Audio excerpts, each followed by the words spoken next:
Isang mapagpalang umaga po sa inyong lahat, mga magulang namin at mga kapatid. Welcome po kayo dito sa St. Paul United Methodist Church, Tondo, Manila Online Prayer Covenant. Samahan niyo po ako sa mga talata na ating pagbubulay-bulayan sa umagang ito na matatagpuan sa Ikalawang Hari, Kabanatang 5, mga talatang 6 hanggang 8. Dala rin niya ang sulat para sa hari ng Israel.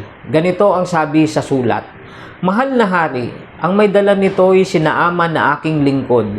Nais ko sanang pagalingin mo siya sa kanyang ketong."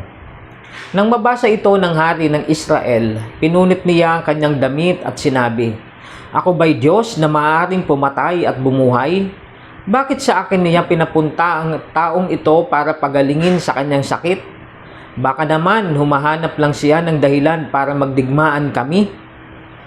Nang mabalitaan ni Eliseo ang ginawa ng hari, ipinasabi niya, "Bakit kayo nababahala? Papuntahin ninyo siya sa akin upang malaman nilang may propeta rito sa Israel." Ang mga talata pong ito na ating binasa ay kasaysayan po ng pagpapagaling sa ketong ng isang general ng Syria na si Naaman. Dahil meron po silang na-capture o nabihag na dalagita o batang babae na naging alipin o katulong ng asawa ni Mrs. Naaman. Nagsuggest po ito na ang sabi niya, kung ang inyong asawa ay pupunta sa isang propeta sa Samaria, tiyak na pagagalingin siya nito. At ito po yung naging dahilan para sa courtesy call, dahil ibang bansa po yung Syria, pupunta po doon sa Samaria, ay doon po nakatira si propeta Eliseo. Kaya dumaan po muna doon sa hari ng Israel. At meron pong sulat, kaso hindi po masyadong nagkaintindihan doon sa sulat na parang ang hari ang magpapagaling. Hindi yata masyadong naging malinaw at muntik pang magkaroon ng gera dahil lang po doon sa sulat po, sa nilalaman po ng sulat na iyon. Pero nung malaman po iyon ni Propeta Eliseo, ay nagpaabot kaagad siya ng mensahe nang binasa po natin kanina. "Bakit kayo nababahala? Papuntahin ninyo siya sa akin upang malaman nilang may propeta rito sa Israel." Bakit ganito yung pananalita ni Propeta Eliseo?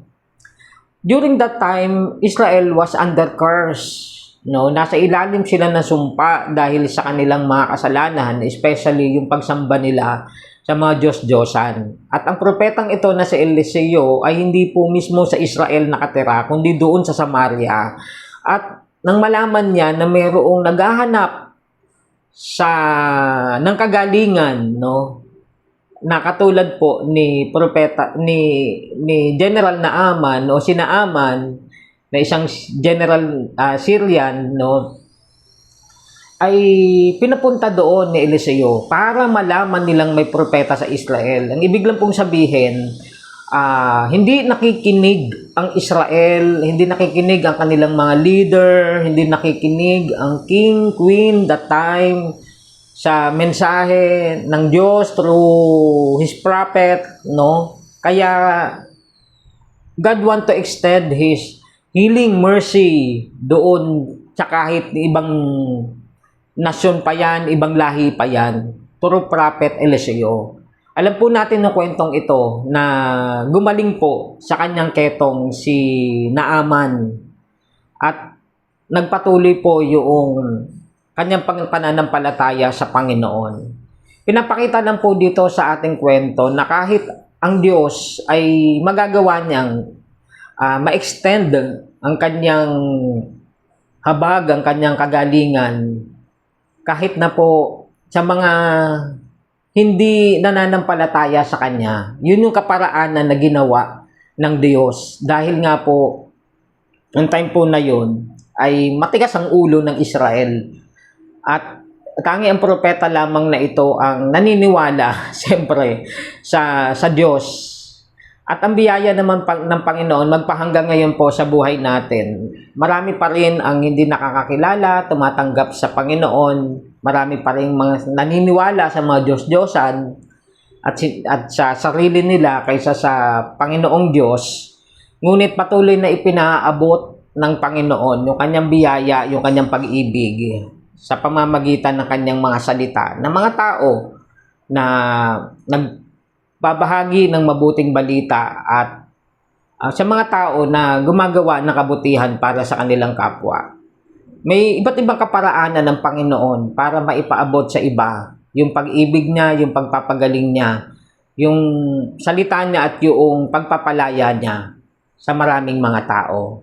At patuloy tayong gamitin ng Panginoon na ma-extend sa pamamagitan po natin, maipaabot sa iba yung biyaya, yung pag-ibig, yung pagpapagaling ng Panginoon.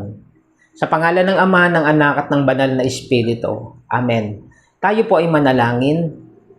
Sa naabot ng tinig at ng mensahe na ito, Panginoon, salamat sa pagpapaalala sa amin, O Diyos, na tunay nga po na ang pagmamahal, ang biyaya o grace po ninyo, Panginoon, ay umaabot sa sinuman, anuman ang kalagayan. At dahil diyan, Panginoon, ay patuloy din namin ibinabahagi ito sa pamamagitan ng online prayer covenant na ito, Panginoon, na mamulat, makita, maranasan ng mga tao ang pagmamahal ninyo, Panginoon. Dahil ipinakita mo na ang pagmamahal na iyan sa pamamagitan ng inyong anak na si Jesus na namatay doon sa krus, muling nabuhay, at sa pamamagitan ng banal mong Espiritu ay pinapaalala ang inyong mga salita. Pagpalain mo siya na nakikinig at gamitin mo ang kanyang buhay ng kagalingang pisikal, espiritual sa kanya, Panginoon. Salamat po sa araw na ito. Samahan po kami ng inyong presensya. Minsan pa sa maghapon, sa mga gawain, gagawin na naghihintay sa amin. Pinagpapala ka namin sa umagang ito, Panginoon. Binabalik namin sa inyong pinakamataas na papuri, pagsamba at pagpapasalamat. Sa matamis na pangalan ng inyong anak na si Jesus, ito po ang aming panalangin. Amen.